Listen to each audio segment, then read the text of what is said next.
नमस्कार मंडळी. जी मराठी वाहिनीवरील अग्गबाई सासूबाई ही मालिका संपून बराच अवधी झाला असला तरी ही मालिका प्रचंड लोकप्रिय झाली होती.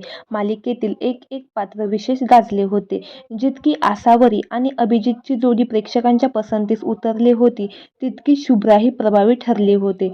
तसेच सोहम म्हणजे बबड्याचा तर घरोघरी बोटं मोडून राग केला जात होता. तसेच बबड्याचे आजोबा म्हणजेच रवी पटवर्धन यांची भूमिका तर प्रचंडच गाजली होती. मालिकेत बबड्याच्या आजोबाची भूमिका ज्येष्ठ अभिनेते रवी पटवर्धन यांनी साकारली.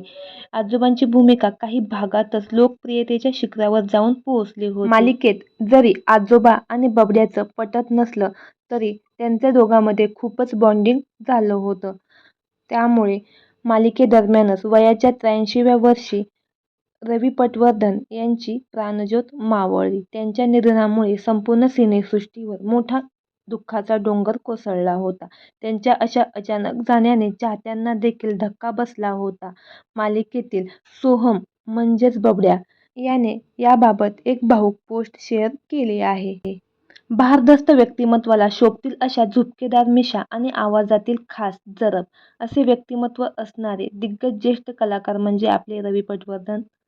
रवी पटवर्धन यांच्या डॅशिंग व्यक्तिमत्वामुळे त्यांनी गावचा पाटील, पोलीस, न्यायाधीश असे पात्र साकारले. तसेच नकारात्मक पात्रात देखील त्यांनी कसलीही कसर सोडली नाही. रवी पटवर्धन यांनी आतापर्यंत 150हून अधिक नाटक तर 200हून अधिक चित्रपटात काम केलं. त्यांच्या सर्व चित्रपटातील भूमिका एक से बढ़कर एक होत्या. त्यांनी मराठीसह हिंदीतही आपले अधिराज्य गाजवले. मृत्यूलाही लांब उभे राहायला भाग पाडायचे ही माझी जिद्द आहे असे म्हणणारे सर्वांचे लाडके कलाकार सगळ्यांना दुःखाचे वादळ देऊन गेले.